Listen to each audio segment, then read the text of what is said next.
The week in Canadian politics is ending much as it began, with lingering questions about Justin Trudeau's leadership of the Liberal Party. But the Prime Minister appears to have appeased some of his critics. Last week's caucus meeting, where about 24 unhappy Liberal MPs tried to pressure Mr. Trudeau to step down as Liberal leader, seems to have gone nowhere. And after this week's caucus meeting, Ottawa was abuzz with speculation about a secret vote on Trudeau's leadership, but that too seems to have fizzled out. Ken Hardy, a Liberal MP from British Columbia, sounded as though he was won over after a presentation was made to his colleagues about the Liberals' new strategy for going after the Conservative leader, Pierre Poilievre. I wouldn't be any more happier with it if I'd written it myself. It's looking good. Do you believe Mr. Trudeau's face should be on posters all across the country? Again, that's part of the that's part of the things you think about, and we think about those things in caucus. But when you're confident about your leader, you would say yes for sure. Well, I don't know if I would make that question that way or not. No, I think that generally speaking, the framework of the strategy looks extremely good. I think that you will have interesting things to report on in the weeks to come, and the Conservatives should be nervous.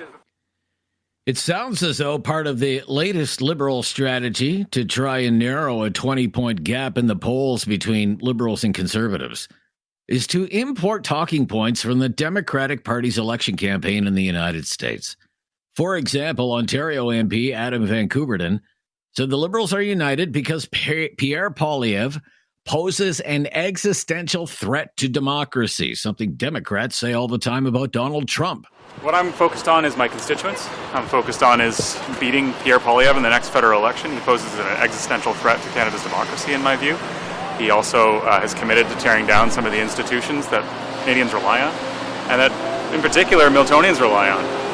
I went to the doors in 2019 and 2021, and the main issues were affordability, fighting climate change, speeding up applications for immigration, PR, and citizenship. And those are the things that my office has been focused on and committed to fighting over the last 5 years. You need a unified team to take on Poilievre. The Conservatives are very united behind him right now. Do you think that I would actually call it into question, Like, I talk to a lot of Conservatives all the time, and they express quite a lot of difficulty with Pierre Poilievre, and they've expressed to me that they don't like their leader. But they know, unlike us, that they can't have open and frank conversations because they'll get kicked out of caucus.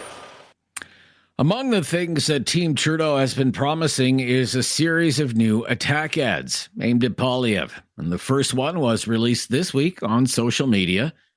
And it also borrows from the Democrats in the United States, with lines like, "We won't go back." When it comes to strengthening our public healthcare system, the Liberal team is fighting for you. After they secured vaccines to protect Canadians from COVID-19, they made investments to hire more family doctors and reduce wait lists. Now they're rolling out dental care, and they're getting pharmacare done to deliver free contraceptives and diabetes medications. Pierre Poilievre has made it clear that he would make cuts to all these investments, removing healthcare services from millions of Canadians. Canadians need progress, not cuts. We won't go back.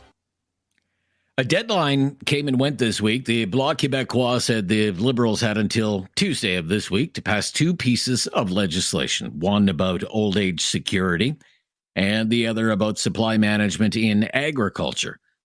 They didn't pass, and now the Bloc says it's ready to defeat the government. But that doesn't matter as long as the Liberals can count on the support of the NDP. And they still can, according to the NDP leader, Jagmeet Singh. Does that mean that you will not work with the Bloc and Conservatives to bring down the government? We know people are hurting right now.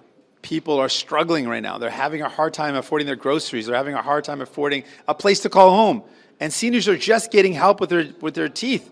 I'm not going to let Pierre Poilievre, the king cut himself, and the Bloc decide when to cut these things that people need. I'm not going to let them cut the things that people need. So no, I'm not going to play their games. Mr. Singh then walked away from the microphones. If any of this is troubling the Conservative leader, Pierre Poilievre, he wasn't showing it this week. He was sticking to his well-worn script, once again calling for a carbon tax election. So far, the Bloc has received absolutely nothing from Justin Trudeau. Trudeau offered them nothing. And so the Bloc has voted 188 times to keep Trudeau in power. They voted for $500 billion of inflationary, bureaucratic, and centralist spending to take the money from Quebecers and send it to the bureaucracy in Ottawa. And what has Blanchet got for all of this money? And all of these votes? Zero. No increase in OAS, by management bill. Blanchet has delivered nothing for Quebecers. So it's time for the Bloc to work for Quebecers rather than working for Trudeau. Vote for a carbon tax election. We'll have a common sense conservative plan to axe the tax, build the homes, fix the budget, and stop the crime. After today, the House of Commons resumes normal business on Monday. Not that anything is getting done in the House of Commons these days. And then the following week, MPs will be back in their ridings for Remembrance Day ceremonies. I'm Rob Snow. This is Now You Know on News Radio.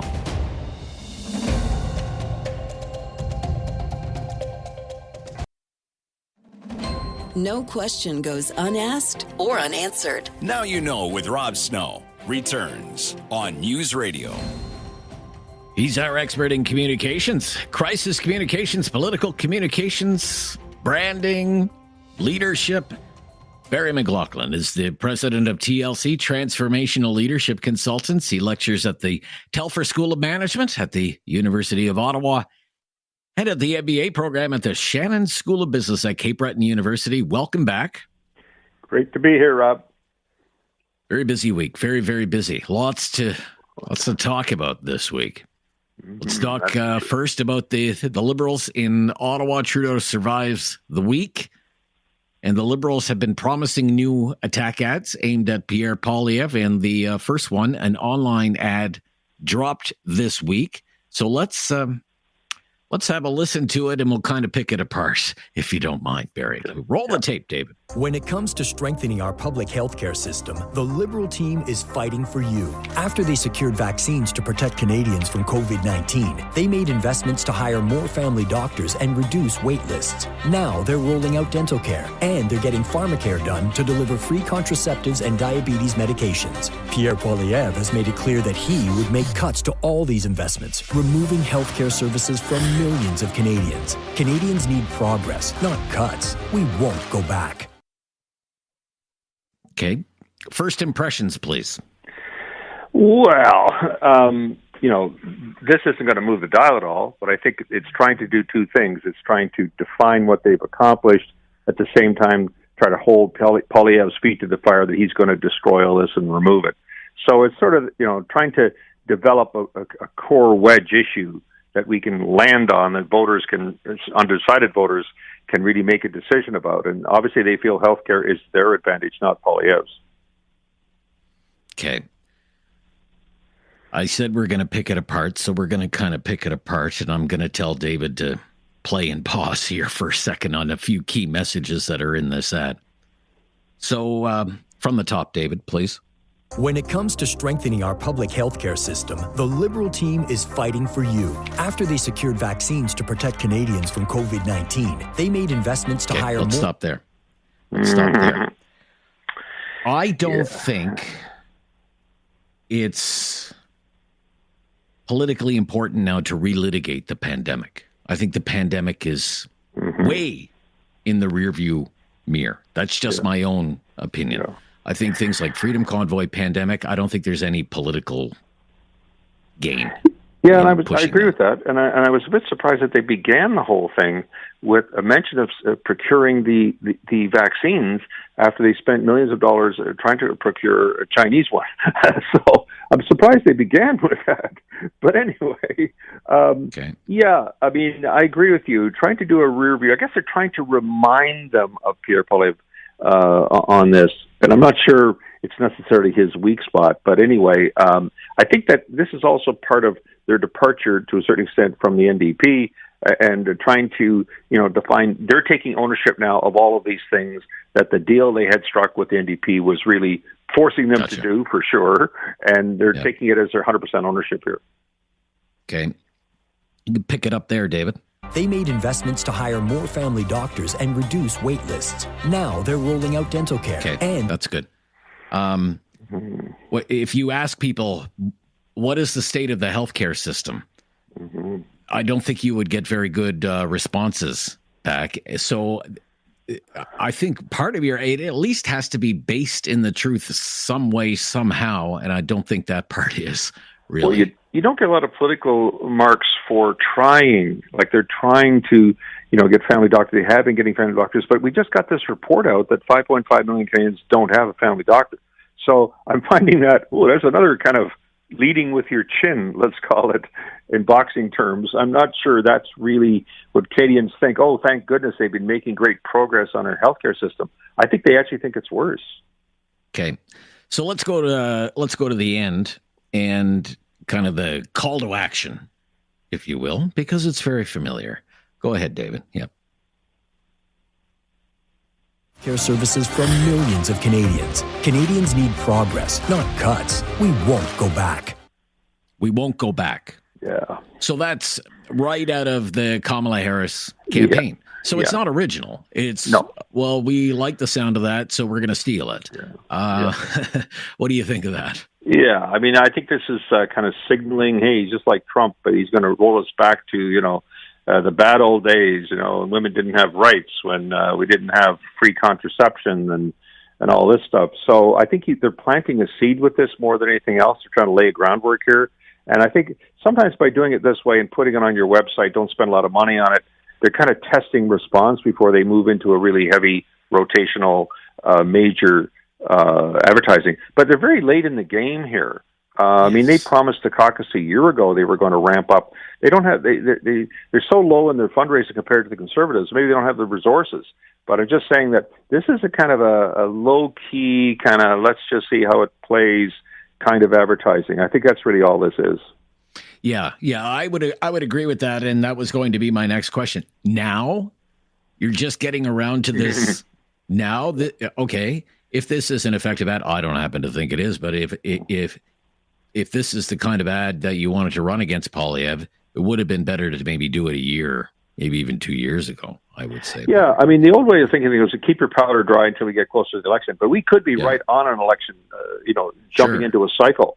So I'm surprised that, this was going to be the big promise to the dissenters in caucus that we're going to really get out there and fight. But I don't think they can rally behind this very much and go, wow, good for you, sir. This is great. This is the kind of path we need to now be on. I don't think so. It certainly has no hint of that to me. So I'm surprised that as all this time has gone by, Pierre Poilievre has had a free rein on all of his attacks and a master of social media, let's face it. Very sharp-pointed advertising. And Justin Trudeau and Liberals have not really been there. And they're still putting him a lot of front and center in this, which is worrisome because his personal brand has fallen dramatically. The Liberal brand may actually be stronger than he is. Than him, yeah. Very so, good points all around. Yeah. Okay, so we'll stop here because we have a lot of ground to cover because what a week it was in U.S. politics, and Tuesday is the big day of next week, of course, with the U.S. presidential election. Barry McLaughlin watching it all closely, of course, at TLC Transformational Leadership Consultants. This is News Radio. Critical thinking is not dead. Now you know with Rob Snow. Returns on News Radio. Back with Barry McLaughlin from TLC Transformational Leadership Consultants. I'll tell you, when it comes to this U.S. presidential election campaign, one thing you can't say is that it's boring. I mean, there's something every day. So let's look back at last weekend. Big rally, Trump, New York City, his hometown, blue state, big crowd. And the warm-up comedian comes out and says this. There's a lot going on. I don't know if you guys know this, but there's literally a floating island of garbage in the middle of the ocean right now. Yeah. I think it's called Puerto Rico. Okay. All right. Okay. We're getting there. Again, normally I don't follow the national anthem, everybody. This isn't exactly a perfect comedy setup. So Trump says, "Oh, I didn't know anything about this guy. He's just out there to warm up the crowd." I tried to move past it, but hard to move past something like that, I guess. Barry, what did you think? Yeah, I mean, having tread the waters of comedy many years ago, I would say that he's a perfect act for one of the comedy clubs, and that would have gone over quite well in a comedy club. But when you're at Madison Square Garden, the big closer of the whole campaign, the guy you want to be the next president of the United States, right there in the wings, that is completely the wrong joke to ever tell in that situation. So it kind of casts a shadow over what should have been a big event for Trump, for sure. So that to me was a huge negative.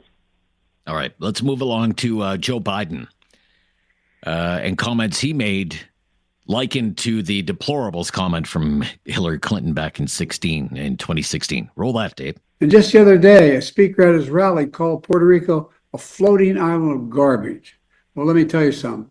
I don't know the Puerto Rican that I know, or Puerto Rico where I'm in my home state of Delaware. They're good, decent, honorable people. The only garbage I see floating out there is his supporters. Not helpful, Joe. No. I would say. No, it's really been a problem for Biden over decades that when he's been a candidate, he will often stick his foot in his mouth. It's happened a number of times. Let's put it this way.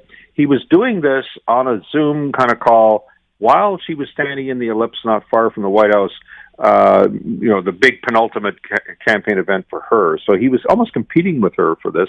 His dominated and overrode her major event. And he became the issue, and they had to go on to defense. So, they're playing defense in the final days of the campaign. Of course it's unfair. Of course it's completely out of proportion. Of course Trump has done 100 times worse than that, calling people everything. So even an honest mistake, kind of a mumbled, jumbled way that Joe Biden tends to do, sadly, has kind of hung a negative. They really can't use him in the final days now because he reminds them of that. So it's very unfortunate this happened, and every vote will count in those swing states, of course. So, not as big a problem, but it's one that had to be managed. Okay, so in a minute or less, what do you watch on Tuesday night? Like, what do you key in on there? Well, I'm looking very carefully at the battleground states. That's everything. Pennsylvania is huge. Michigan, Georgia. I mean, these are very, very critical. We'll have to wait into the later hours to see what's happening in Arizona and Nevada. But, they've got, whoever wins those wins the race. We know that. It's so unpredictable. We don't know. This is really a coin toss in the air, and you can't really place a bet on either one. So, this will be late night watching for sure. Okay. I'll have a nap in the afternoon. Yeah. I suggest everyone do the same. Right. Thank you, Barry. Have a great weekend. Thanks again. Bye-bye. From TLC, the president of Transformational Leadership Consultants, that is Barry McLaughlin. Tom Korski from Blacklock's Reporter, right after the news on News Radio.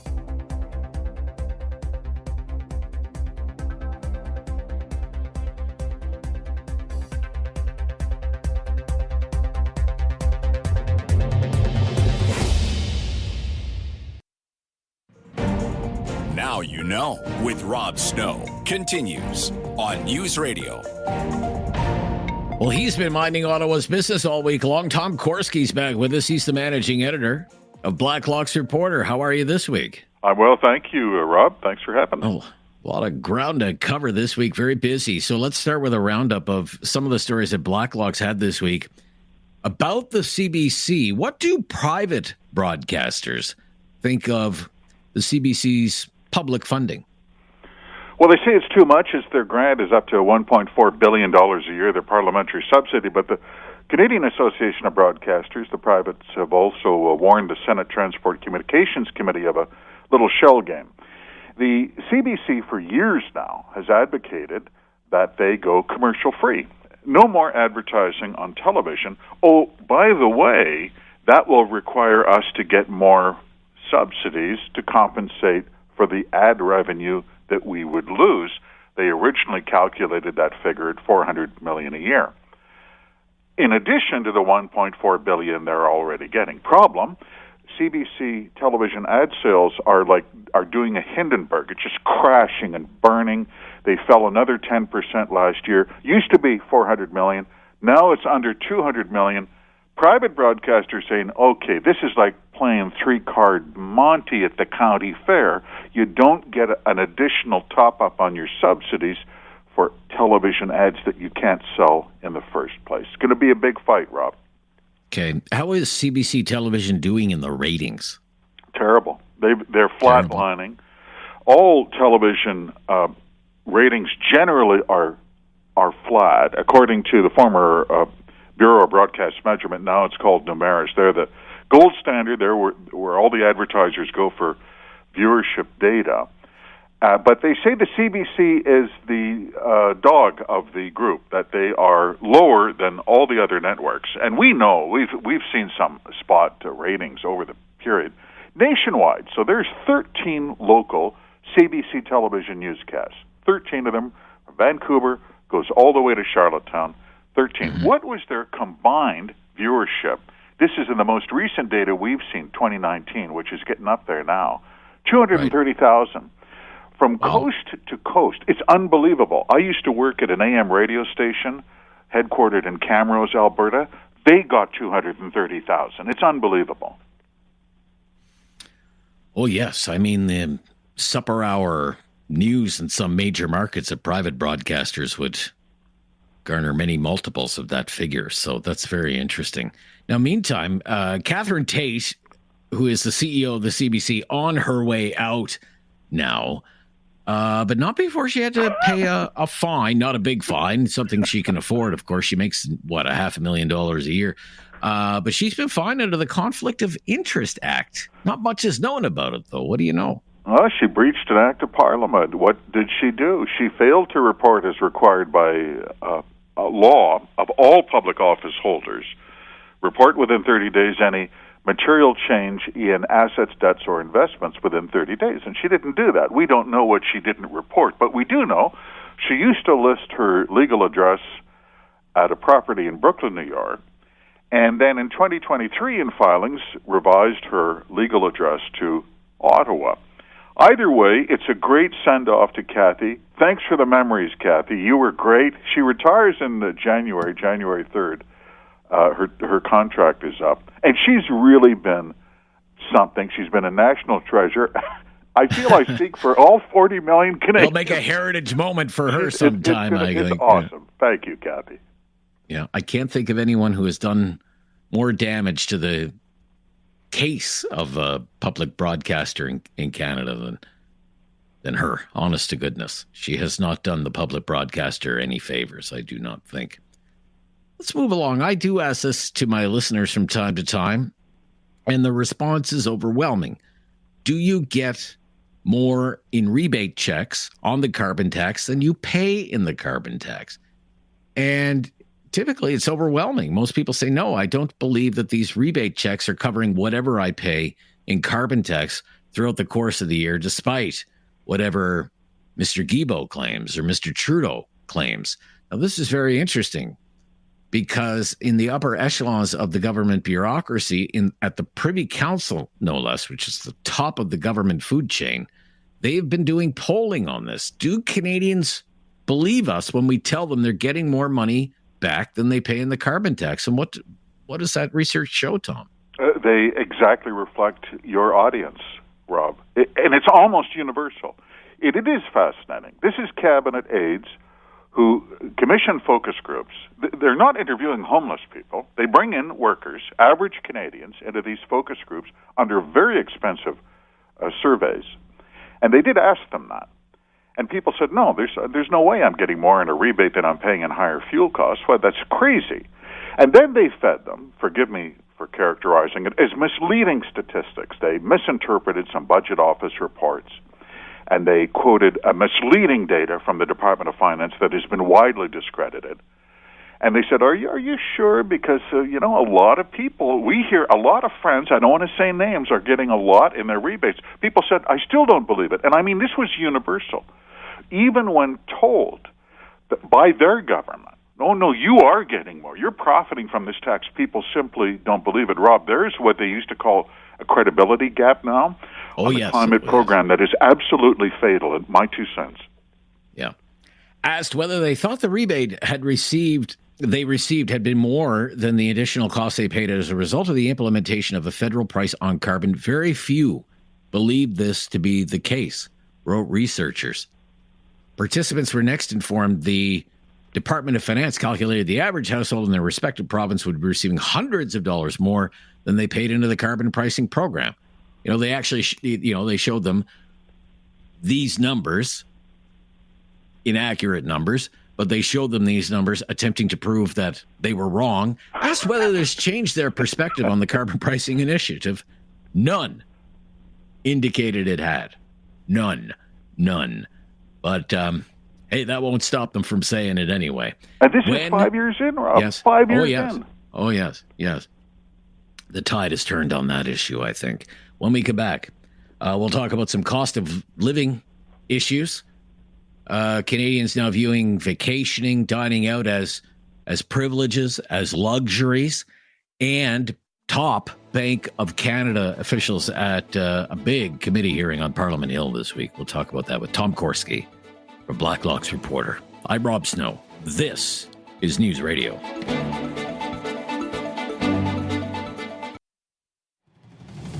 Now you know with Rob Snow continues on News Radio. With Tom Korski from Blacklock's Reporter. So once again, let's talk about Privy Council research. Again, the upper echelon of the government food chain. And the backdrop for this latest study that we're going to talk about with Tom is the increase in the capital gains inclusion rate. And the government wanted to know about this message of taxing the wealthy more, going after the wealthy.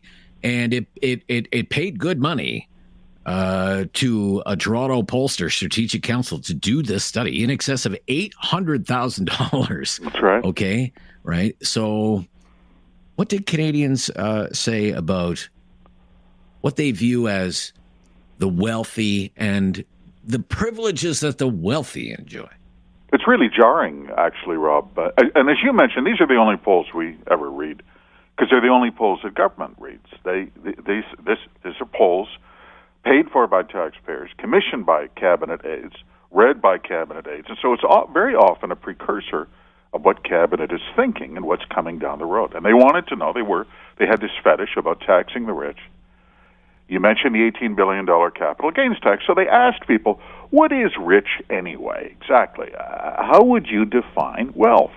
And some of the answers were, as you would expect, people who own more than one house or drive a fancy car. And then it gets upsetting. People said, discussing measures apart from money, I read from the report, Rob, they would use to determine wealth, participants identified lifestyle elements such as dining at restaurants or having the ability to go on vacation every year, end of quote. Rob, I remember doing a heavy research project years ago, post-war statistics, and it was possible to prove statistically in the 1950s was the first time working people ever went on a vacation in their life. It never really happened before. You worked, you had Sunday off, you went to church, and then you died. In the 50s, for the first time, just about anybody could take a vacation, and some of us remember that when we were kids. Mm-hmm. And this almost brings tears to your eyes. You have working people now saying, my vacation was going downtown with the kids to buy a street hot dog and look at the fountains. That having the ability to go on a yearly vacation is now a desirable luxury. That's sad. Right. Yeah, the wealthy enjoy luxury such as going to a restaurant or going on vacation. My, how times have changed. Okay. I really, I'm glad we have time to fit this in.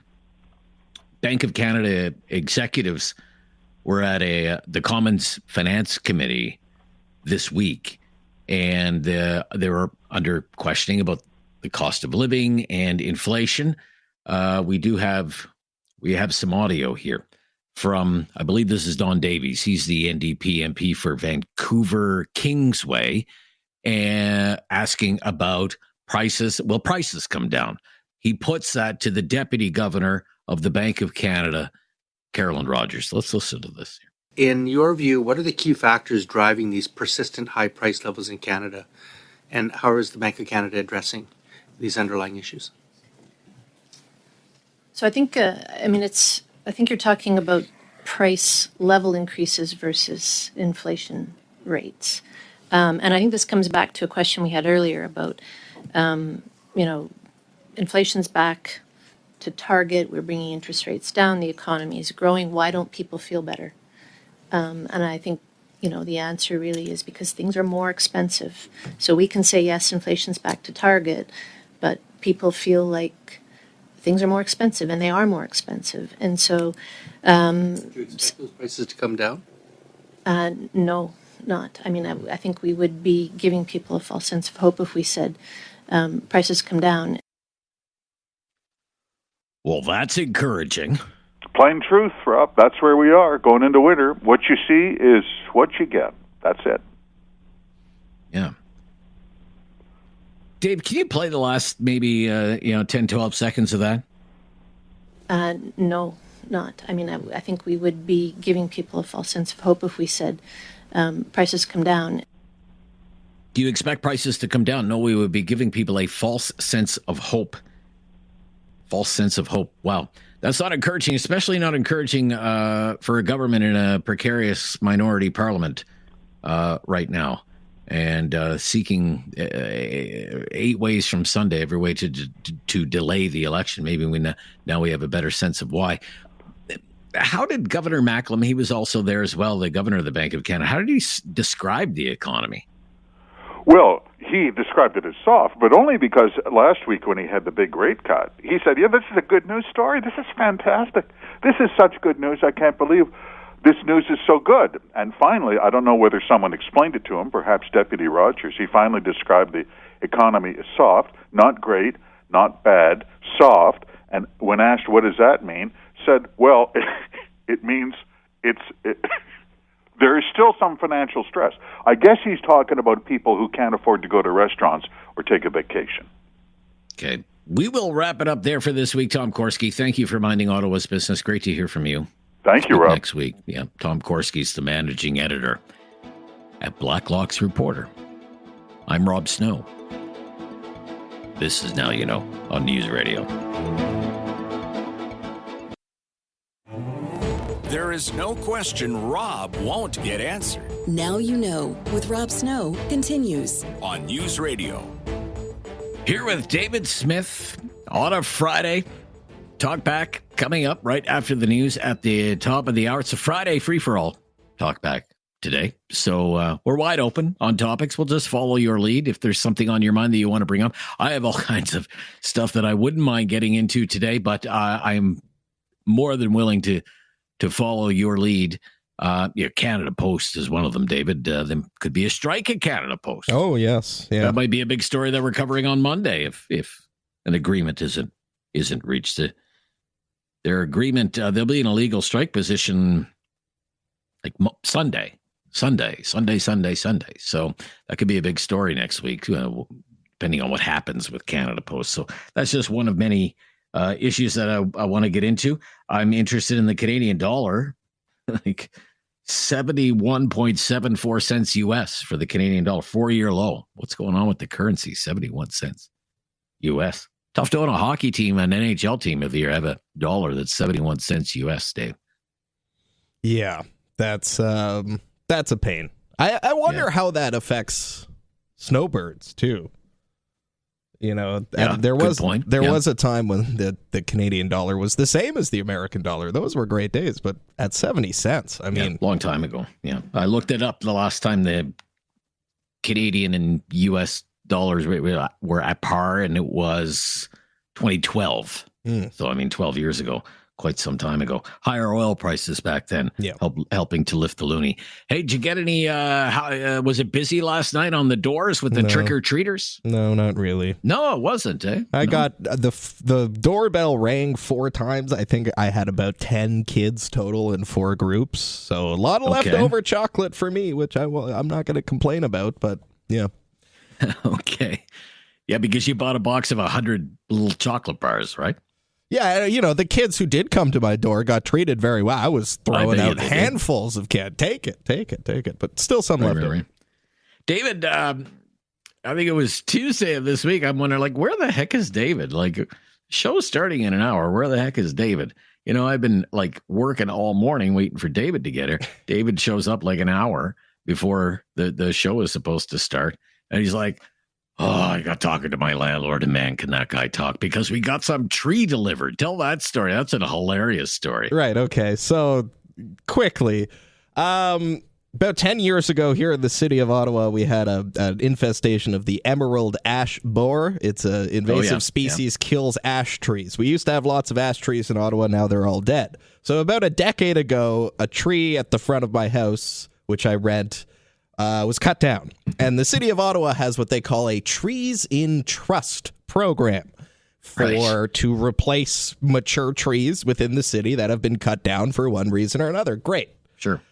So I looked up the emails during the break. Back in May, my landlord gets a notification from the city. We're going to be sending an arborist to your property to plant the tree in trust because you applied for it after your tree was killed. That tree only ended up getting delivered on when I was away last weekend. So either the 26th or 27th of October was when this tree went in the ground. Right. And the tree comes with a pamphlet that tells you how to care for your new tree so that it can survive and live a happy tree life. And it says you have to water it with 75 liters of water once weekly up until the first frost of the season, which is usually in October. Right. So the city is telling me that to care for the tree that they've planted in October, I need to water it up until October. So I have no faith that this tree is going to survive. I think the tree's done. Make sure you take all the necessary preparations in order to take care of this tree before the first frost. And they deliver literally weeks after the first frost. Yeah, that's your municipal government hard at work. That's the municipal government in Ottawa. I'm sure that sounds familiar to people. Okay. Friday Free for All Talkback Hour. Open line, open topic right after the news. What's on your mind? Let's hear it. 1-833-668-2577. This is News Radio.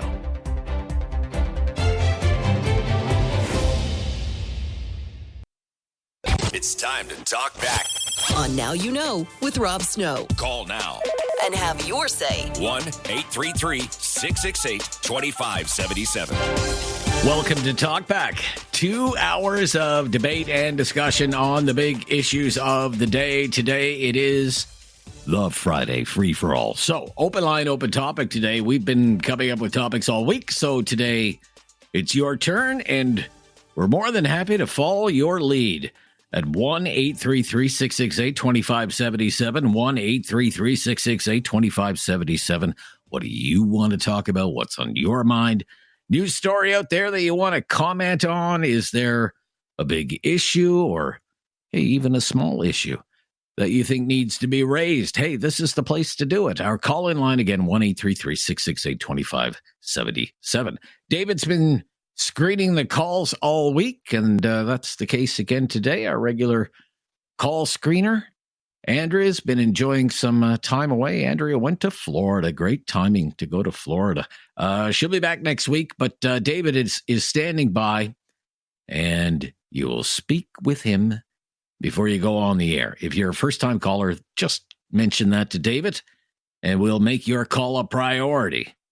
I mean, we covered a lot of ground this week. There's a lot to comment on. We talked about the U.S.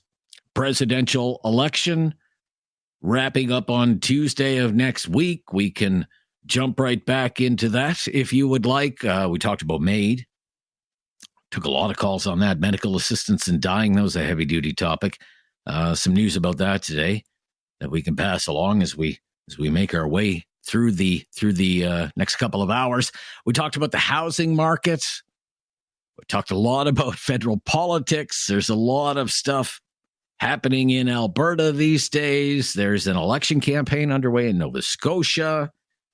Doug Ford in Ontario he's bribing voters.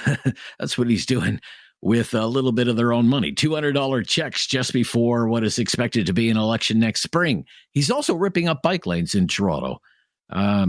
Why is the premier so focused on Toronto issues when he's the mayor of a big province like Ontario? Who knows? He was a Toronto city councillor. Maybe there are scores to settle. Maybe he's just sick and tired of being stuck in Toronto traffic. But healthcare is a disaster. But here's $3 billion of checks, $200 a piece to be mailed out.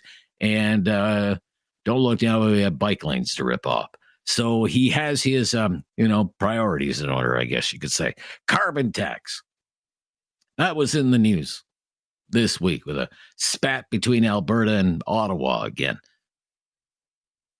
The NDP is going to keep propping up the Trudeau Liberals. Any surprise there? Trudeau survives a feeble attempt by some of his own MPs to bring him down. Lots and lots of material to work with this week. We can talk about any and all of that, or if that's not what you want to talk about, we can talk about what you want to talk about. All you have to do is give us a call, 1-833-668-2577. Lines available. We always have topics ready to go.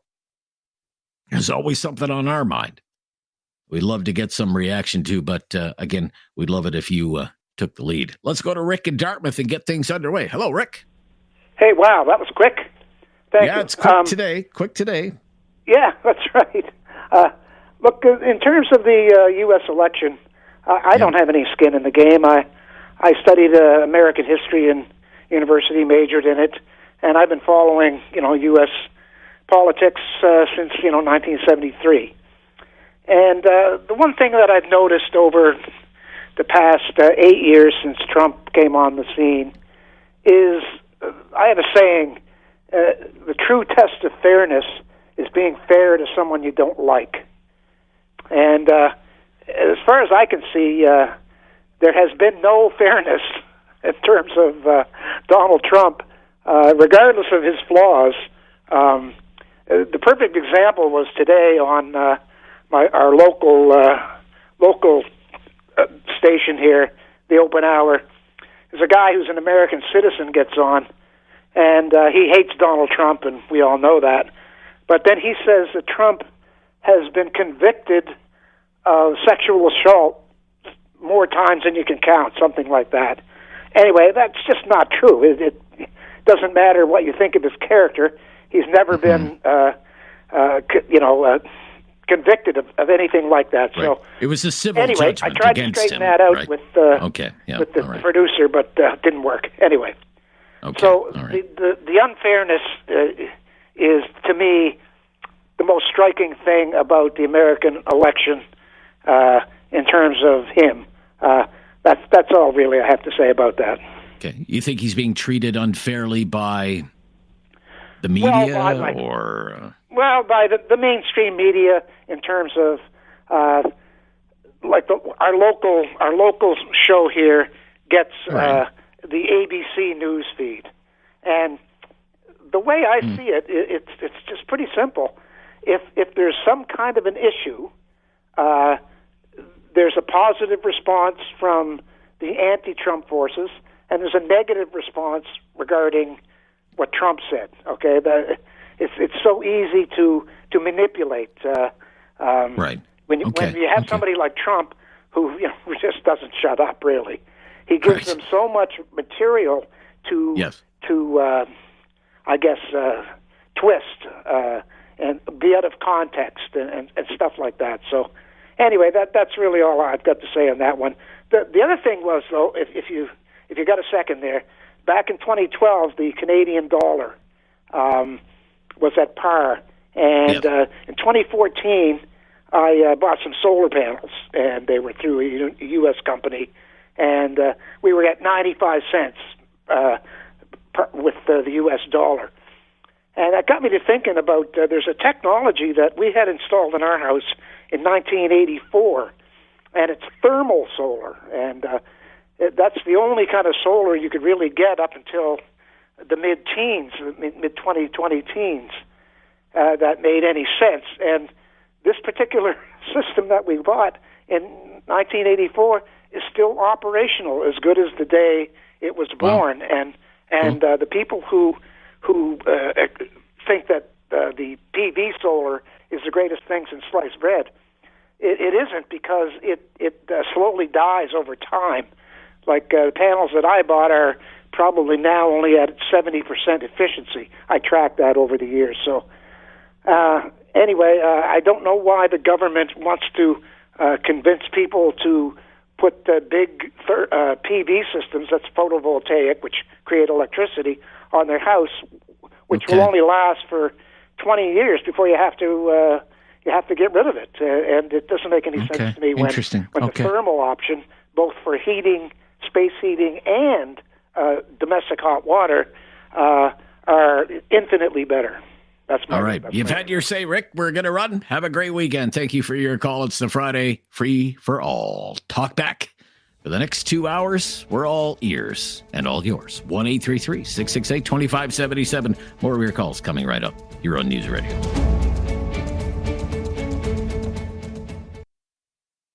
Have something on your mind you want everyone to know? Call now.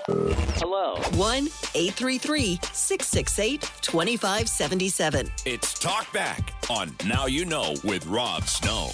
Open line, open topic, Friday Free for All. Grace in Calgary. Hi, Grace. You're on the air. Hey, how are you? I'm good, Grace. What's on your mind today? Well, I had no children at the apartment last night, so I did eat 2 candy, chocolate bars, and I put the rest in a Ziploc bag in the freezer. And then I won't eat them all at once. But anyway, but I have a solution to a problem you had last week. I tried over 50 times on redial, and I couldn't get you, and I was on my way out. But you were having problems with your cloth bags that you take for groceries and stuff.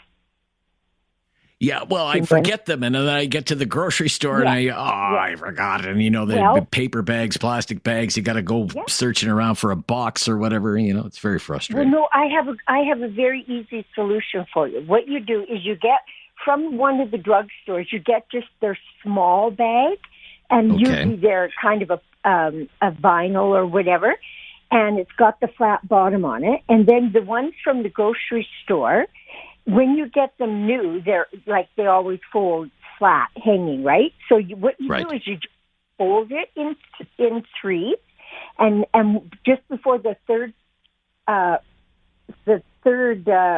one roll, you just tuck the little handles in, and then you fold it in a third, right? Like in a little square. I put a coordinating coloring. You've got a whole system, Grace.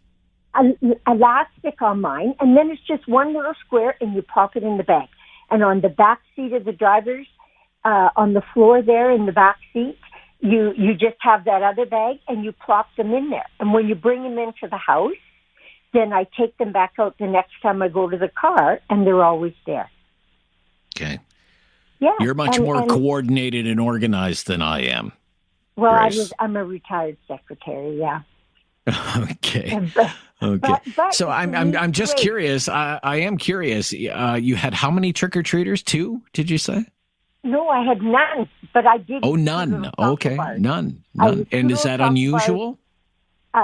In this apartment complex, yeah. Because you have to, you need a key to get in the outside door, right? But there are children in our block, but a lot of them have come here from other countries where they don't know what Halloween is. Right. Okay. Yeah. Okay. A culture thing. All right. Very interesting. Yeah, Thank you, Grace. Have a nice weekend. They're in the freezer. Yes, you too. Okay. Bye-bye. Let's go to Bill. You're on the air, Bill. Hi there. Hey, Rob. How you doing? I'm good, Bill. Thank you. Good to hear.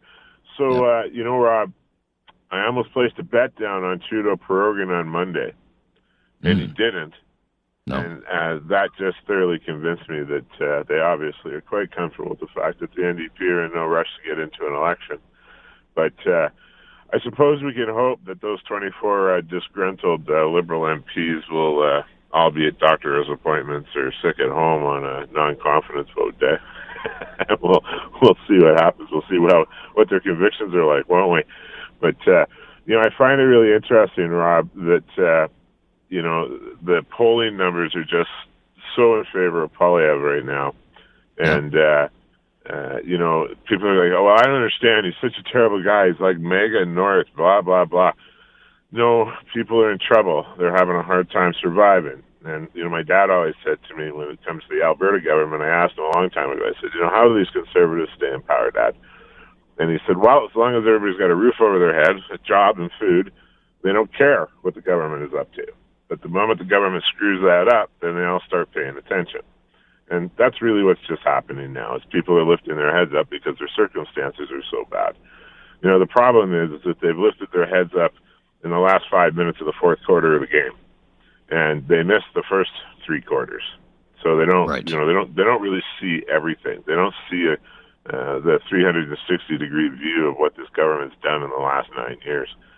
So here's to hoping that they do. Here's to hoping that they make a lot of phone calls to their MP. If you're a Liberal and you're ticked off, phone your MP, let them know. Abstain. Abstain, abstain, abstain. Thanks, Rob. Thank you, Bill. Let's take one more here. Clay in Calgary. Hi, Clay. Hey, Rob. How you doing? I'm good, Clay. Thanks. What's on your mind? Oh, I just want to talk about the supervised consumption sites. Okay. I feel like we aren't doing anything for the addicts with having those. Okay. I feel like we should get rid of them and focus on early intervention in childhood. I think that if we had people are gonna hate me for saying this, but if we put a little bit more of a sales tax, maybe a provincial sales tax, or because I live in Alberta, and just put it towards the therapy for youth. I find that an addict usually has trauma in childhood. Something bad happens, and sure. They're self-medicating, right? Yeah. Okay. Yeah. So I wouldn't be supportive of a new tax. I think you could probably find places within the Alberta government where they don't need to be spending so much money that you could divert. I get the proponents of these supervised injection sites have always said, well, we are a point of contact, and if somebody does express an interest in entering a treatment program, we'll help them try and find a space in a treatment program. The problem with that is, where are those spaces? Yeah, there isn't enough. That's why few and far between. Because when somebody reaches that moment of lucidity and they actually want help, you have to get them help right away, or they're going to relapse again. And it's far easier to just go back into the supervised consumption site and get your next fix. Clay, we've got to run. I do thank you for your call, though. Appreciate it. 1-833-668-2577. 1-833-668-2577. Friday Free for All Talkback Hour on News Radio. Something on your mind you want everyone to know? Call now. Hello. 1-833-668-2577. It's Talkback on Now You Know with Rob Snow. On the Friday Free for All Talkback Hour, right back to the phones. And Ross, you're on the air. Ross, what's on your mind today?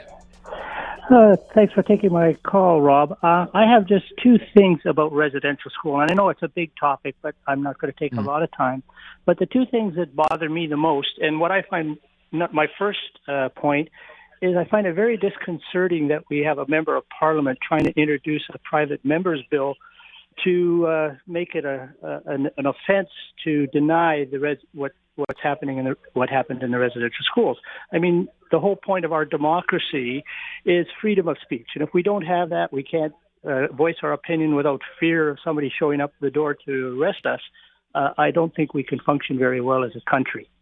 And my second point is, I always find it amazing when I talk to friends and people I know how uninformed on the residential school issue everybody is. What do you mean? I mean, what do you mean? We were so inundated by the media when it all occurred at first, and nobody fact-checked any of that stuff. And I'm not going to name the book because you probably know it. There's a book out that has put together a lot of the issues. But I mean, that's just one part of the residential schools story, right? What happened with the so-called unmarked graves, right? Right. And what has been discovered or not discovered since then. Right. Fine. If people want to have that debate and die on that hill, it's not the hill I'm going to die on. I guess where it kind of goes off the rails for me is when people try to spin this as into something as, well, the residential schools really weren't as bad as you thought they were. Come on. This hasn't even been mainstream conservative thinking for many, many years. Mr. Harper stood there and apologized for the treatment of residential schools, made an apology, an historic apology in the House of Commons, struck the Truth and Reconciliation Commission. The intent of the residential schools is very clear. Okay, to beat the Indian out of the child. The whole idea, graves, no graves, what it kind of misses the big point and the lasting legacy and the intergenerational trauma that system created for Indigenous people in this country. And I would hate it if we lost sight of that. I thank you for your call. 1-833-668-2577. I'm Rob Snow. It's Talkback on News Radio.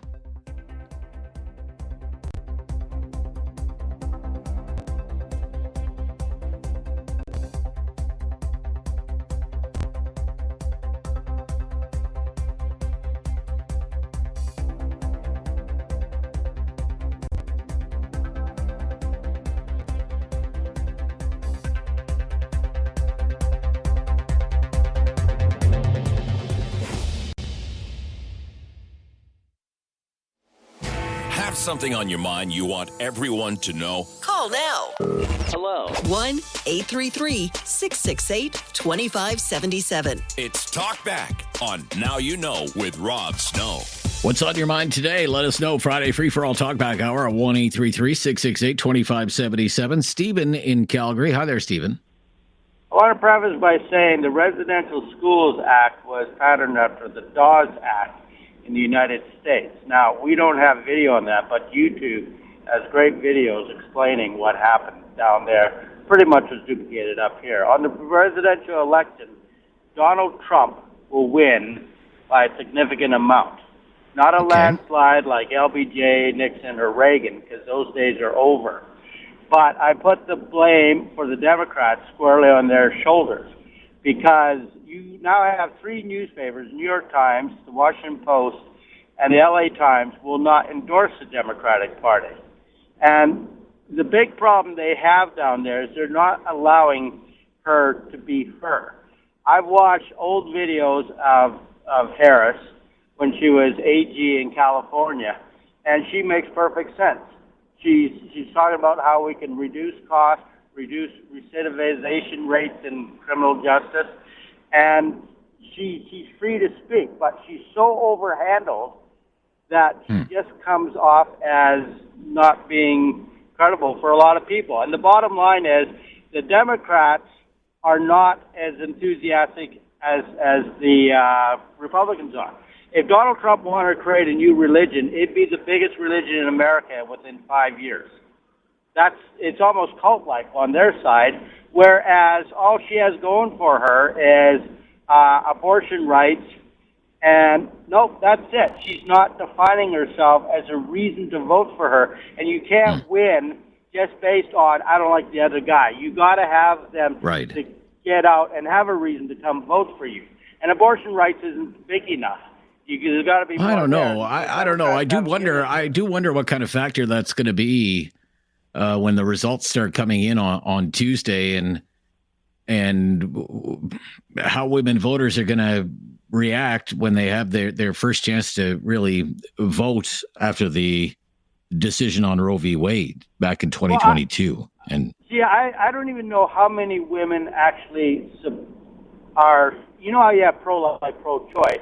I don't know what the makeup is. It 30% of women? I don't know what it is. I've never seen that number. Okay. Right. But you're predicting Trump by substantial victory for Mr. Trump. No, significant meaning he's not going to win by 3 electoral votes. He's going to between 30 and 50. Because the bottom line is you got 7 swing states, and I just think a lot of Democrats are going to stay home. Okay. That's just All right. what I'm seeing. Okay.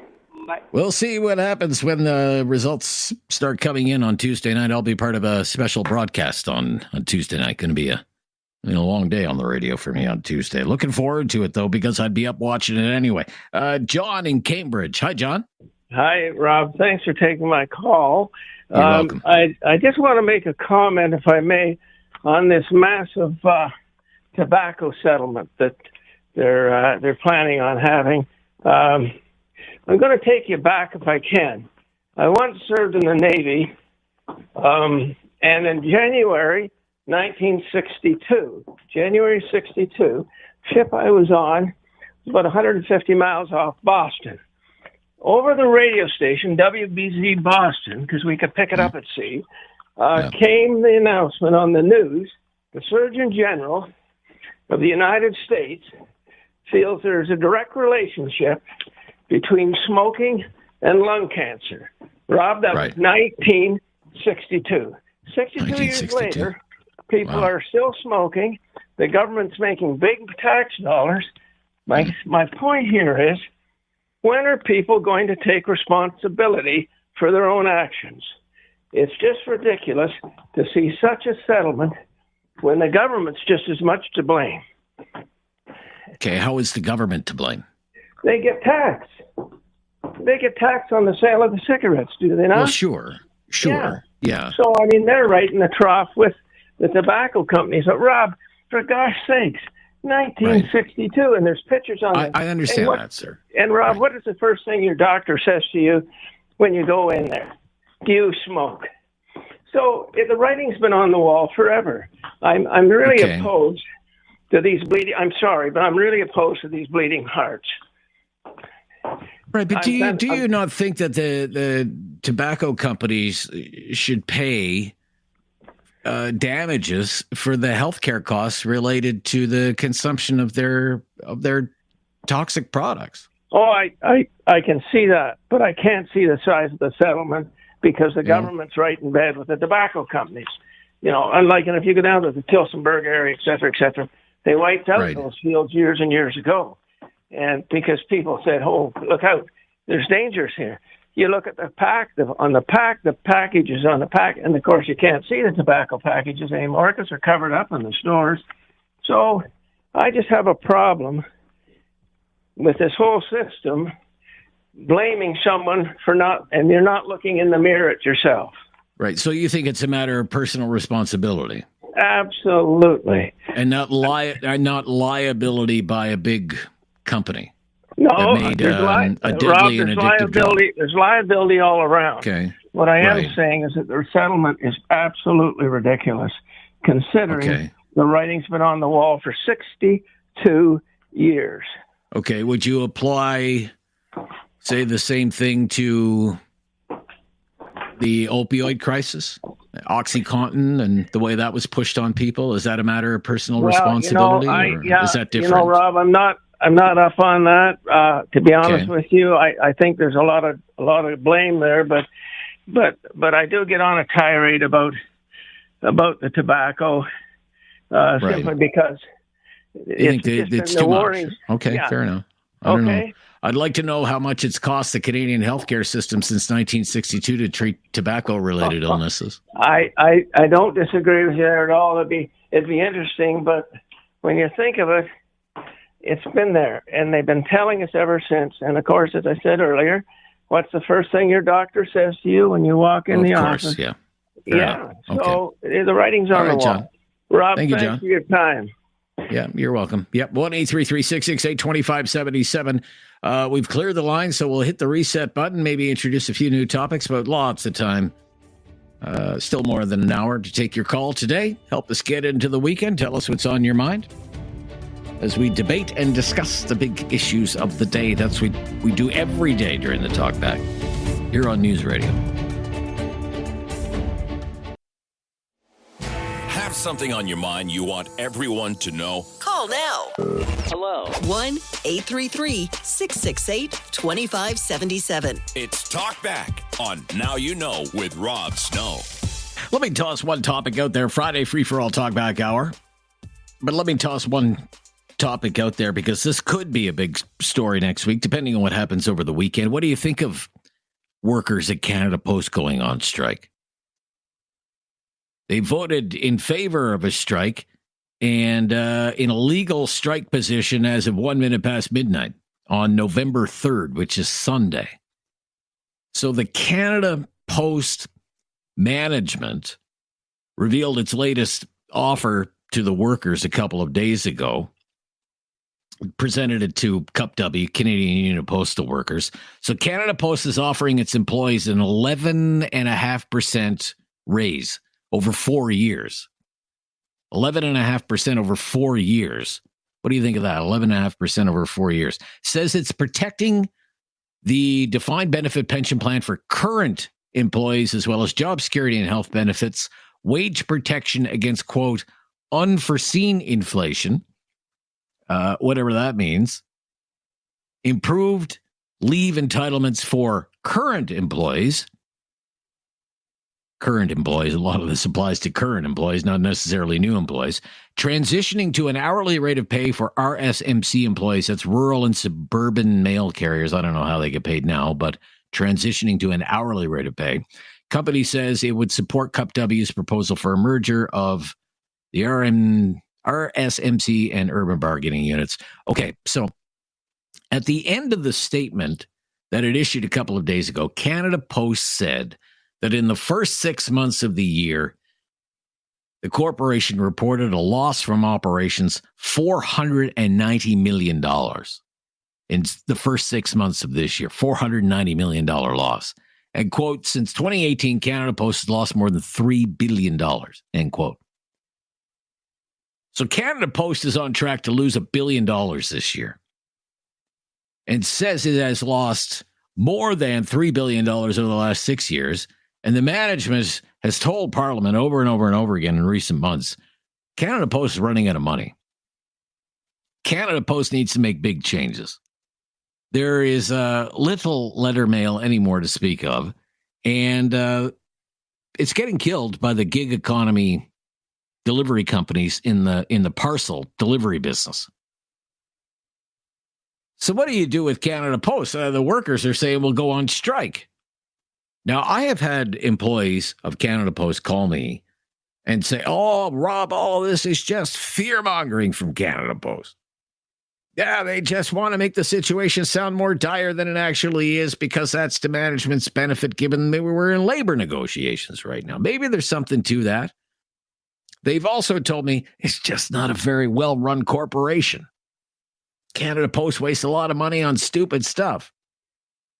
Now, that's what I've had employees tell me.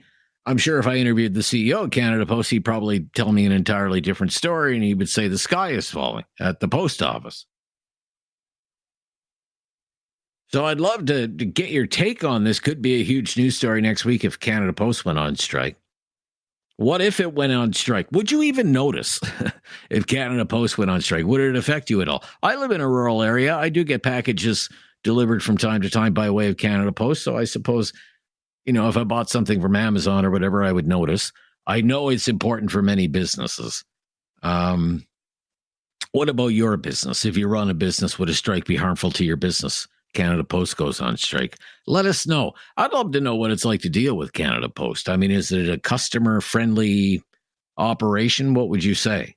And what do you think about this offer?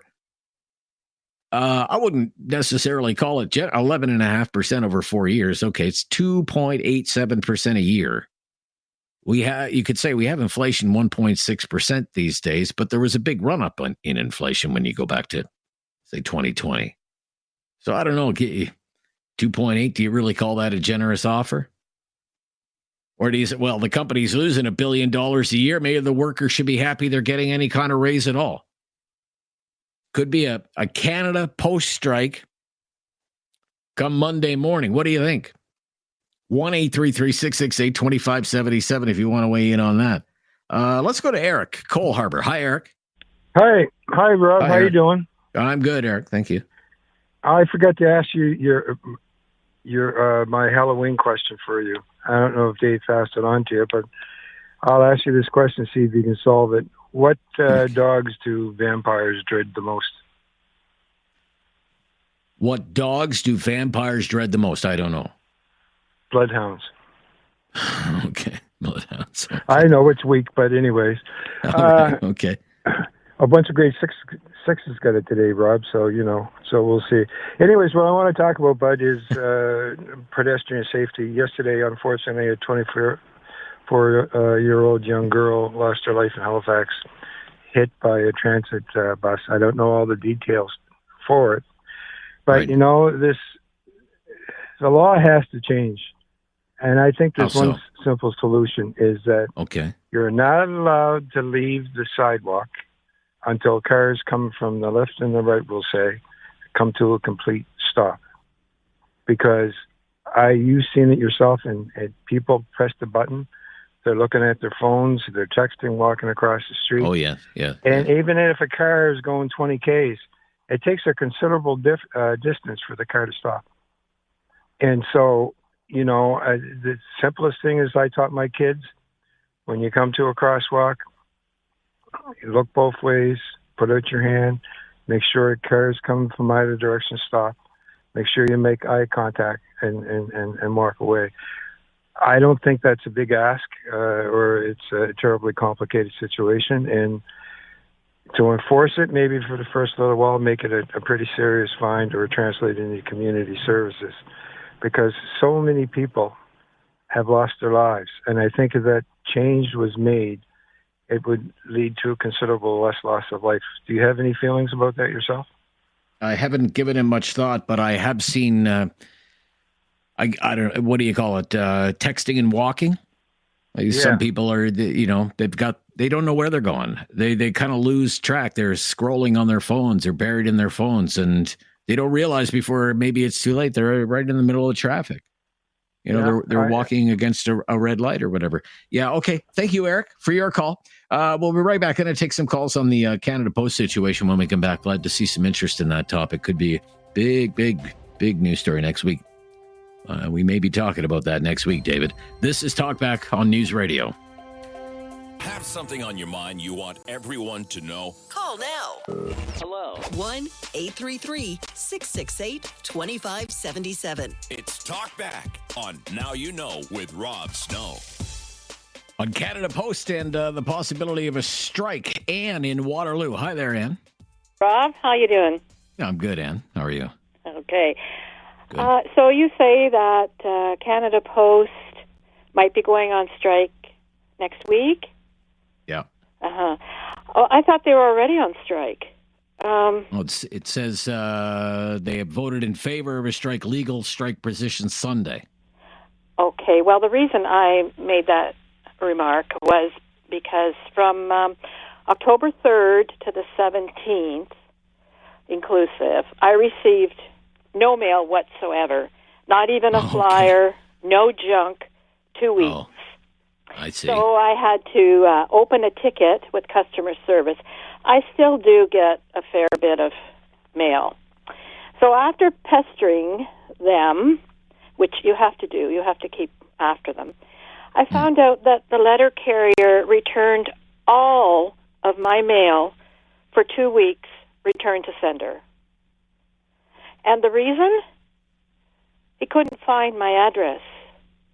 Rob, I've been here for over 50 years. Right. All of a sudden, they can't find the address. Okay. So now I have to try to figure out what mail am I missing. I know I'm missing some financial statements and things like that. Right. And I guess I need to switch to electronic. Right. So you think the workers are playing games already? Well, I don't get it. Right.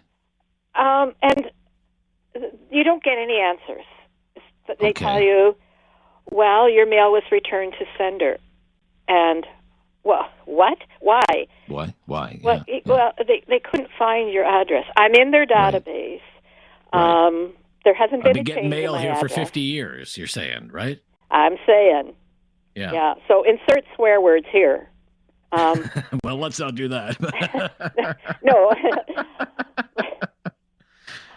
All right. Yeah. Right. So Okay, anyway, that's I thought interesting. your topic's very timely today. I've got to try to track down things, and I have tried, and whoever the senders were, they don't have my mail either. So who knows where the heck it is? But if they go on strike, what's the difference? Yeah, well, okay.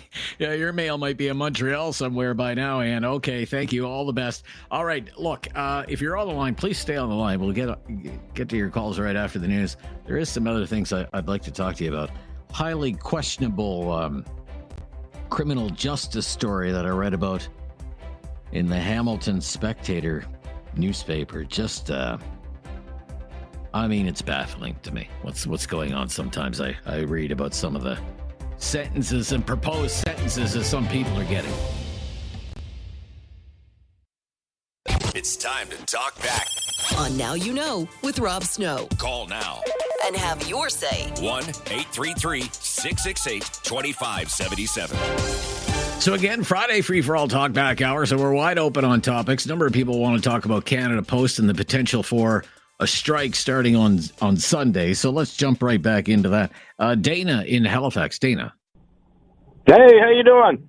I'm good. How are you? Oh, lovely. On my way down to beautiful southwest Nova Scotia to the cottage. 21 degrees. Oh, enjoy it. Send it this way. We just had that. I guess we sent it to you. Enjoy it. We appreciate it, I got to tell you. Okay. Good. Canada Post, sir. Well, I'm 60, retired from the government, but got to tell you, when I was 20, if you could have landed a job at Canada Post, you're set for life. Yeah. And now, I don't know what they're doing. How can you lose $1 billion a year and not completely tear the thing apart and put it back together with what makes money and what doesn't? Boggles my mind. Well, what used to make money is not making money for them right now. Letter mail's gone, right? They're doing okay, I guess, in the delivering flyers and stuff like that. There's a lot of that stuff. They were doing okay with parcels, but now they're getting hammered by the competition because the competition is so much cheaper, You know what? My young fellow buys a lot of sports memorabilia and stuff. Had a guy show up yesterday driving an $80,000 Audi. It's dropping a package off at my front door. And I thought, how in the hell can you do that? I don't know. He might be doing that as a side gig to pay for the Audi. It could very well be, sir. Yeah. We got to do something, though. I mean, I was management my whole life, not a union guy, had union employees, but we got to do something with the union. I mean, you can't give them 11% raise because, all of a sudden, instead of $1 billion, it's $1.1 billion. Right. Okay. Anyway, my 2 cents worth for you, sir. All right. I appreciate it. Enjoy. Safe travels to the cottage. Okay. Thank you. Dave in Kitchener. Hi, Dave. Hey, how are you today? Good, Dave. Thank you. Good. It's I think this is my second time calling you there, so I just thought I'd call in and chime in. It's quite lovely weather here in Kitchener. But anyways, so I didn't know they were going on strike. So thank you for putting that on the radio. Okay. I own a small business, so well, I'm not saying they're going to go on. Hold on, I'm not saying they're going to go on strike. They say as of Sunday they could go on strike. Okay. Yeah. Yes. Sorry, potentially. Yes. Yeah. Yes. Okay. Yes. So that would really put a wrench in my plans if it did happen to go. So I rely on Canada Post for small business solutions. So I own a small card company. I send things off to my clients, this kind of thing. The other bigger three, the larger companies, not larger, but FedEx and UPS and stuff like that, I just don't have a really good deal with them. But Canada Post was really I've always used Canada Post ever since I was a kid. I'm only 34, but I'm used to them. So it would be very difficult for me to try to price out things again. I'd have to look at profits again and so what the margins would be with different companies. And it took me forever to find it. And I finally got a little thing going on with Canada Post. I totally understand, with unions and stuff like that, people do need wages. This is also a side gig of mine as well, too. So it's not like my full-on career, but still, it comes down to cost in the end, right? But, sure. So it's just I really like the customer service side of Canada Post. When you go to the actual like actual offices. The only thing I'm going to say about it, if you want to contact them online, they have that virtual assistant. So that it drives me nuts because I want to talk to somebody about different things. That's the only thing that I would change about Canada Post. But it's just, it's kind of like a lifeline for small businesses because they have certain solutions for us, right, that you can't really access in other companies. I'm not sure if there is. I'm not speaking for them, but it would definitely put a wrench in my plan. So I don't know. Sorry, you got me thinking now. So what am I supposed to do, right? Okay. All right. Well, yeah, you might want to get on that. Inconvenience could be coming your way pretty soon. But you say they're, as you know, I guess they call it forward facing. You would say they're pretty good at that, actually. I agree. Yeah, I do. And you know, I usually go to Shoppers, and they're Shoppers Drug Mart employees, but still they're under the Canada Post like umbrella, right? And it's just it's been very good. And like if I go to an actual post office, they've been very kind and nice. And so like you know, they are good jobs. Like I've wanted to maybe work for them eventually, but like at one point I did, but unfortunately it didn't work out. But I hear all good things from employees. And back in the day, I'm sure like my parents were saying, Canada Post was like one of the best, as a previous caller said. So it would just so like might as well treat their employees with respect as well, right? So. Yeah, okay. I don't know. Thank you. Yeah, my pleasure. We'll see what happens over the weekend. We'll keep you right up to date. Don't worry about that, Dave. Okay. Grant in Kitchener. Long time no hear. Grant, hope you're well. Go ahead. Yeah. Well, that 11% sounds pretty high. I remember way back in the day when I was working at the hospital, we were asking for, I'm pretty sure 5%, which isn't too much.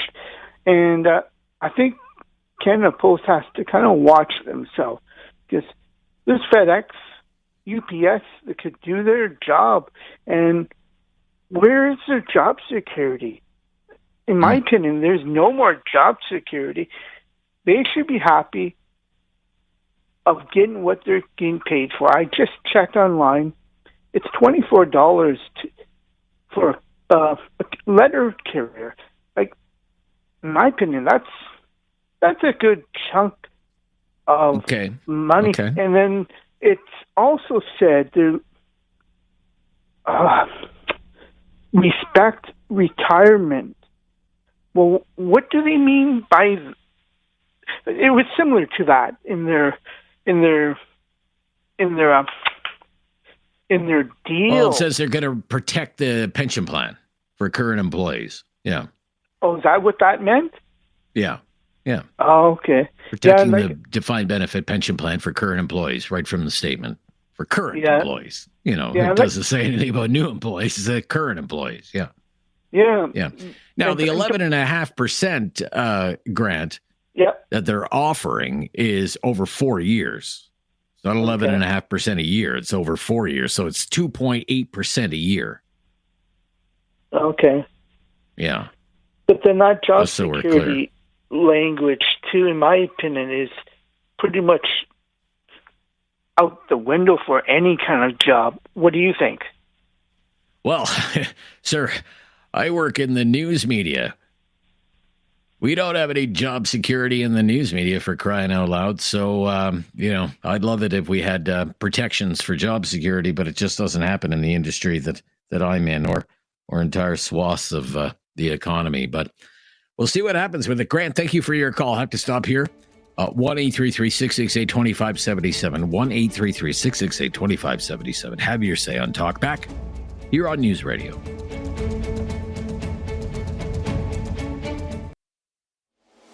Have something on your mind you want everyone to know? Call now. Hello. 1-833-668-2577. It's Talkback on Now You Know with Rob Snow. On Canada Post and the potential for labor disruption in Canada Post, Emran in Calgary. Thanks for calling, Emran. What's your opinion here? Hey, how you doing, Rob? I feel that good. I feel that Canada Post is very reliable and cost-effective to date. If you look at their rates, you know, especially when you are sending mails, they are still very competitive. So I used other courier companies for sending and receiving mails, and I found them extremely high rates as compared to Canada Post. And the reliability of Canada Post is as good as any courier company or any other company that is providing such services. So I support fully Canada Post and the people who are going on strikes. I think somebody should really look into their demands. If they are genuine, they need to be really, at least met a little bit, if not all. They are hardworking people, been working in the Canada Post for so many years. So, it's a national organization. So we need to have regards and respect for our national flag carriers. It's important because in this technology age, where everything is now basically technology based, I think these services needs to be really kind of protected and continued. Okay. It'll lose $1 billion this year, Emran. Well, $1 billion loss is not because of the employees or the company. It's because of the people who are at the top position managing it. We don't know what the vested interests are, but if you lose $1 billion, even a dumb, blind person can look at it that there's something is going on fishy. That I don't think that has anything to do with the reliability and the name and prestige. That is something which is done by, whoever the top management of the company is, they need to be investigated, as to why there is a loss of $1 billion, Okay. Canada Post is a profitable You think it might be a organization. management problem? It's a management problem. Management and at top level, At the top level. Okay. All right. Level, Interesting. Okay. You would, if the workers went off the job, you would support the workers? Absolutely. You would. Okay. Thank you, Emran. Thank you. Yep. James up next, also on Canada Post. Go ahead, James. Hi there. Hello. Hi, James. Hi. Regarding Canada Post, I think one of the things that they should look at is all these crown corporations that are pleading for money and pleading that they're broke should really look at the bonuses they pay their top executives. And the other thing, too, is you mentioned about Amazon deliveries being impacted by it. Amazon delivers or ships so little by Canada Post. The vast majority of their deliveries are done by what are called DSPs. Okay. So delivery service partners. I know Okay, because I'm one and I'm currently delivering right now. So. Oh, you are? Okay. All right. Okay. So I don't know if you're going to narrow a $1 billion loss just by cracking down on bonuses paid to executives at Canada but it's Post. a start, and it's also It's a start. Okay. When you look at their performance, and if they're losing that much money, probably some wrong people at the top. Not being as effective as they could be. Okay. All right. Interesting. It sounds like you would be on the workers' side as well, then. I would be on the workers' side. I've spoken actually to a couple of workers who I run into throughout the day, and a lot of them, it's what they talk about is their big concern is cost of living. Sure. So the yeah, company's but offering everybody's got that same 11.5%. 11.5% over 4 years, 2.8% a year. What do you think of that? And everybody wants to get a little bit more than just what'll cover the increase in their costs. Right. Yes. Well, 11.5% over 4 years certainly doesn't cover the increase in the cost of living, say, over the last 4 years. That's for sure. Oh, definitely not. Definitely not. Yeah. Okay. Thank you. Okay. Yeah. I look at this. I think about, what did the Air Canada pilots get? What did the auto workers get? Like way more than 11.5% over 4 years. Okay. We'll stop here and be right back. Talk back on News Radio.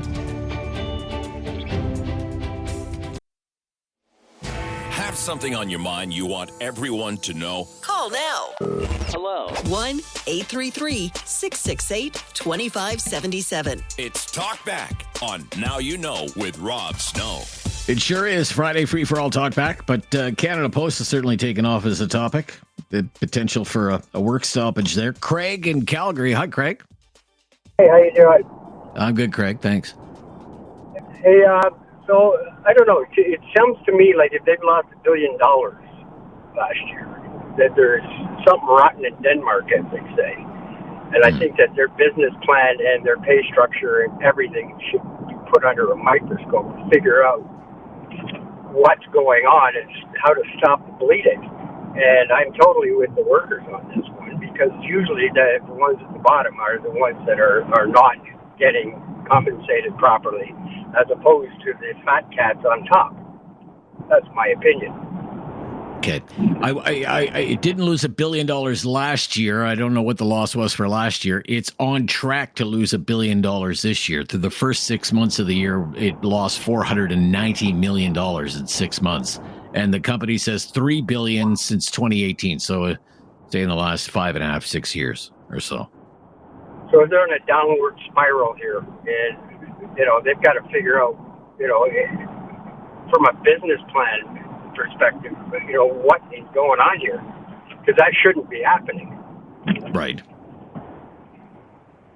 Well, I mean, let's think about this. What is going on? No letters. They're not delivering letters anymore to any great extent, right? Right. They're big into junk mail, what people call junk mail. They're still delivering that stuff. They were doing well in parcels, but they're being undercut in parcels because the smaller companies, what the previous caller said, the Amazon delivery partners, well, they don't have the same cost structure that Canada Post has. They're not paying the same kind of wages that Canada Post has. There's probably no benefits at all, let alone the best pension plan that there is, the most rare of pension plans that there is out there, the defined benefit pension plan. Who gets one of those anymore?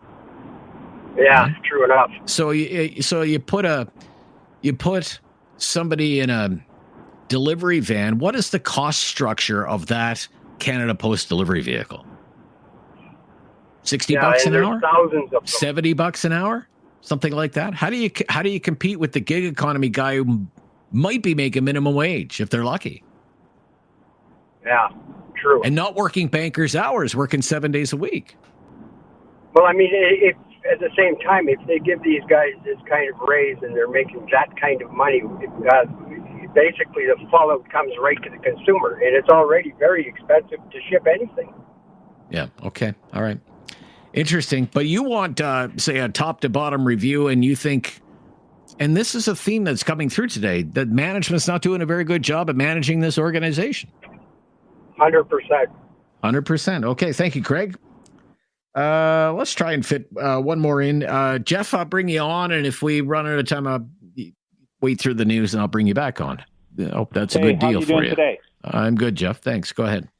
So I actually like to support Canada Post because I believe in supporting Canadians and our corporations. But I went into Canada. I've been self-employed most of my life, and I was doing an Amazon return, and I've done them through other couriers like Purolator, and I went to Canada Post, and I had the box, taped it up, and I printed out the label, ran down to the post office, and I had the label cut out, and the lady looks at me and says, well, you have to tape the label to the box. And she had a roll of tape sitting behind the counter, and she said, well, you need to buy a roll of tape for $5 and something cents to tape the label. And I said, are you kidding me? You've got a roll of tape sitting behind you. She made me drive home and tape the label, and I went back, I handed her the box, and I said, you've had it too good for too long, and you have no understanding of customer service because that's ridiculous. Now, the good news is I phoned her manager, and her manager lost it. Went, are you kidding me? Oh, my gosh. Okay, that's quite a story. All right, we'll have to stop. We'll be back right after the news for the final half hour of the Talkback for this week on News Radio. Have something on your mind you want everyone to know? Call now. Hello. 1-833-668-2577. It's Talk Back on Now You Know with Rob Snow. So we're in the home stretch of Talk Back. It's a Friday free-for-all. We'd love to hear from you. Lots of topics out there. Canada Post has been the hot one today, but lots of other stuff happening. David, I came across a story this morning, and I really couldn't believe what I was reading. And I just want to run it down for the listeners. Maybe in the final few minutes we get some reaction about what's been going on in the criminal justice system in this country of ours. I came across this news story. It was in the Hamilton Spectator this morning, on the website of the Hamilton Spectator. Crime story. Let me run this down for you. You have a guy, he's minding his own business, 35-year-old guy, living in a homeless encampment in Hamilton. And according to the account in the paper, he's not bothering anyone. He's hanging out near a public washroom, minding his own business. And he is attacked by two men and a woman. Just out of the blue. Random attack. And one of the guys starts beating this poor guy with a metal dog leash. Just beating on him. And the accomplice is saying, keep hitting him, keep hitting him, keep hitting him. So the other guy, his name is Brian Kirpin. He takes out a gun described as a semi-automatic handgun, loaded semi-automatic handgun, and he starts shooting the guy, this homeless guy, in a homeless encampment for no reason at all. Just starts shooting him. He shoots him twice in the chest, once in one of his legs. He hits him in the forearm and hits him under his right armpit. He shot 5 times, and then the gun jams. And that's when the woman jumps in, and she starts beating the guy with the metal leash. The guy with the gun unjams the gun, starts shooting again. They hear a police car, they take off. But they catch the guy with the gun. The cops catch the guy with the gun. Somehow, miraculously, this poor man, he survives after being shot 5 times and beaten with a metal leash to within an inch of his life. Okay? So it's come before the courts. And there's a plea agreement. Well, there's not a plea agreement. He's pled guilty and they have to determine the sentencing. You know what the Crown is asking for in this case, David? You won't believe it. For this guy, 8.5 years. Wow. That's it. Yeah. The defense wants 5 years. It'd be up to the judge. 8.5 years, David. He was charged with attempted murder, rightfully so. But somehow it gets pleaded down. The Crown agrees to plead this down to discharge of a firearm with intent to injure. Discharge of a firearm with intent to injure. He shot the guy 5 times and tried to shoot him again. So he's pleaded guilty to this charge. Discharge of a firearm, attempt to injure. He's pleaded guilty to that and guilty to having a silencer on the gun. So the victim makes a victim impact statement. He now lives with a titanium rod in his arm. He has bullet fragments in his lung that they can't remove. Says he's in constant pain. He's still homeless and he's dependent on opioids. Can't work. Lives in fear. Quote in the Hamilton Spectator today, he is a broken man. He is a broken man. And the Crown, in this case, is asking for a sentence of 8.5 years. Now, I would ask the listeners, does that seem like an appropriate sentence to you? For a crime of this severity? 8.5 years?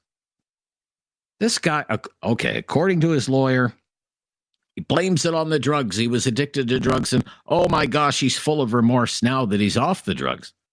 Hasn't seen his children in years. He's trying to sober up. He's trying to continue with his education. He was out on bail. He breached his bail conditions. He's going to be sentenced 3 weeks from now. But this is what the Crown, I mean, that's our representative in the criminal justice system, thinks is appropriate for a crime like this. 8.5 years.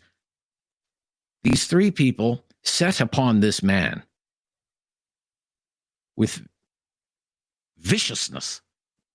And it is a miracle he didn't die. Beat him with a metal leash. Shot the guy 5 times. They would have shot him more times, but the gun jammed. Look, I think the judge should reject this plea deal. I don't think it's nearly severe enough as a sentence. Not in the least. Let alone 5 years. See, we have this statutory release, David, right? He would only serve 2/3 of this. And he is quite likely going to be credited for time served in pretrial custody, even though there was no trial. But he's been in custody for 5 months. He'd probably get credit for that. That'd be half a year shaved off. Then he'd serve 2 years. That is 5 1/3 years, David. 5 years. Yeah. For beating a random stranger with a metal leash and then shooting a guy 5 times. You go away for 5 years in the Crown. This is the Crown's recommendation. I am sorry if I don't sound sympathetic enough to this person's personal problems. But my goodness, that seems like an inappropriately lenient sentence to me, 5 years. You really want this guy roaming the streets of your neighborhood 5 years from now? I sure wouldn't. I'll be right back with more of your calls. That's my final rant of the week. This is Talkback on News Radio.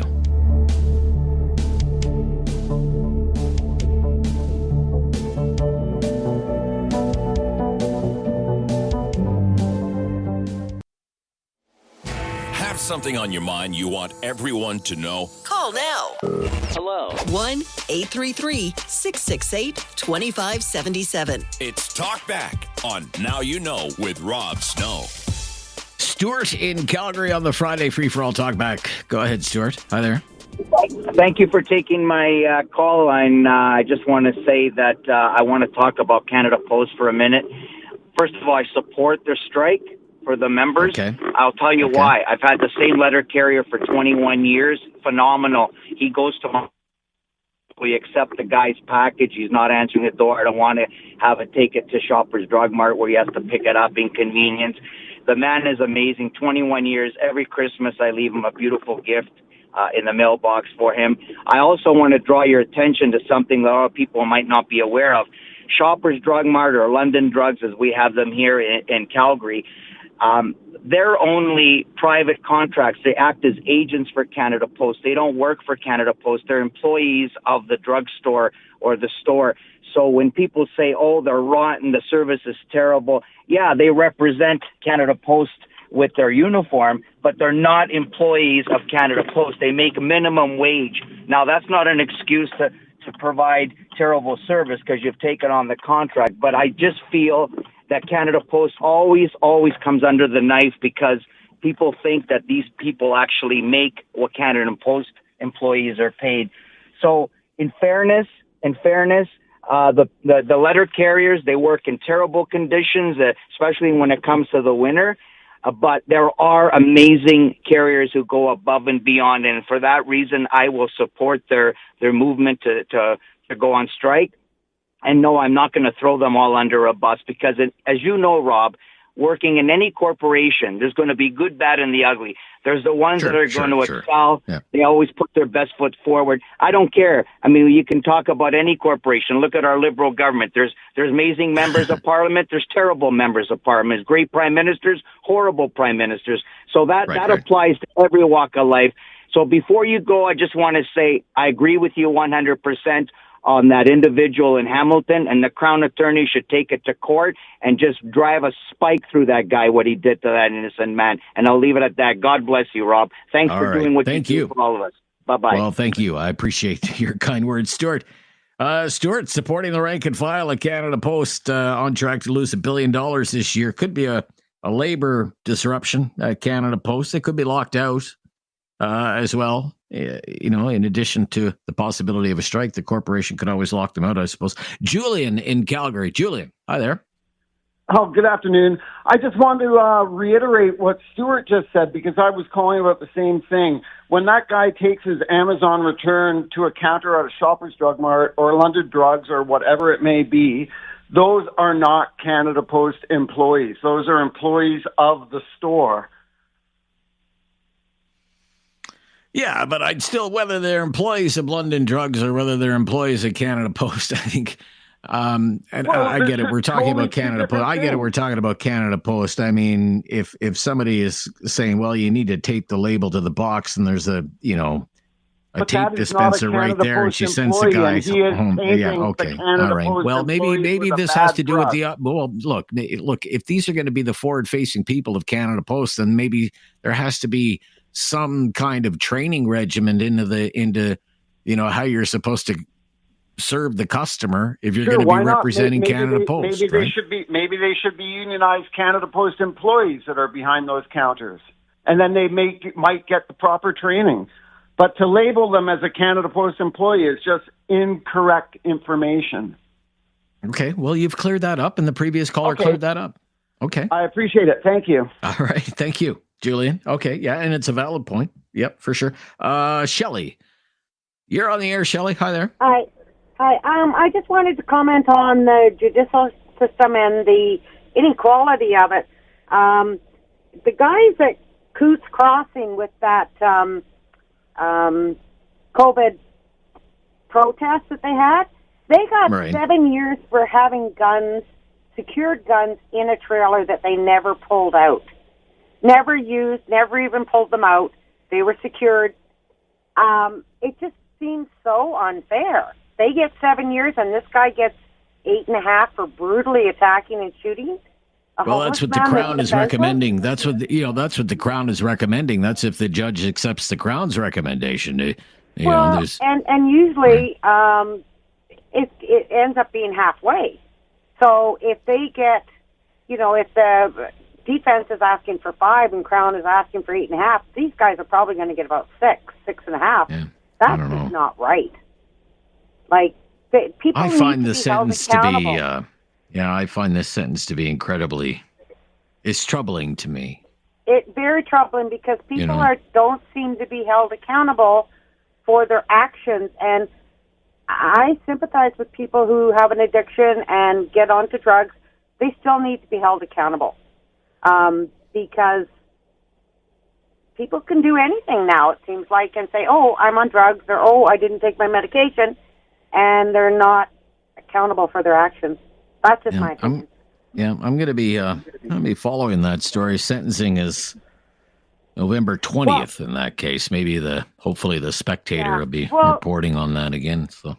Yeah, I have a kind of an inside take on this, the crossing on Coutts, because the general idea was that these guys got not guilty for conspiracy to hurt RCMP or whatever, and they got not guilty by a jury on that. And so then the Crown just nailed them on the fact that they had guns in their trailer. Secured, never fired, never even brought out or pointed at anybody. But they nailed them because they got not guilty on the federal charge. All right. Thank you, Shelley, for having your say. Appreciate it. Appreciate it. Yep. Bye-bye. Okay. That's her opinion. Okay. I'm Rob Snow. We'll be back. We'll tie a bow on this talk back for the Friday free-for-all. Still time to take a couple of more calls if you want to jump in there. 1-833-668-2577. News Radio.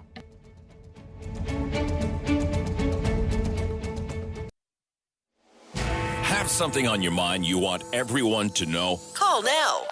Hello. 1-833-668-2577. It's Talk Back on Now You Know with Rob Snow. Kevin in Alberta in the final few minutes that we have here on Talk Back. What's on your mind, Kevin?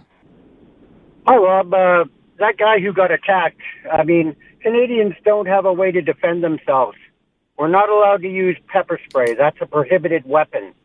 So, I mean, it's no wonder that people get hurt and we have no way to defend ourselves. Pepper spray is supposed to be used for defense. So I'm just wondering why it's a prohibited weapon for Canadians. I didn't know it was a prohibited weapon. Yeah, it's a prohibited weapon. You can't have it or own it. You can't have it. Are dog leashes going to be next? We're not going to be allowed to have dog leashes. They're now going to be prohibited because that guy used them. Right. Well, you know. But what about? But people can buy bear spray, right? They can buy bear spray. Yeah, why not pepper spray? Yeah. Well, a bear spray that's a different spray than pepper spray. Okay. I know bear spray sprays a lot farther. You know, I mean, why do I have to carry? Why can't I use pepper spray? That's what it's designed for defense. Okay. All right. Interesting. So that poor guy. There was 2 teenagers in Edmonton who attacked a lady at a bus stop. She had pepper spray that might have saved her a hospital visit. Yeah, I don't know. I look. This is the first I've heard of this. I'm not aware about the laws around pepper spray. I don't know. Yeah, well, if but you thank look it you. up, it's on the government website. Yeah. You know, though, I hear this coming up more and more that people think something should be done about, and maybe I'll do some reading on it over the weekend. Self-defense in Canada and what what the laws are and whatnot. My daughter was attacked twice in rural Alberta. It takes 15 minutes for the RCMP to get to us. Oh, sure. She was attacked twice. Pepper spray might have saved or stopped those attacks. Okay. But all right. Thank you. I want to fit in one more call, Kevin. I want to fit in one more call here. Last call of the week is Rick in Cambridge. Hi, Rick. Hello. How you doing, Rob?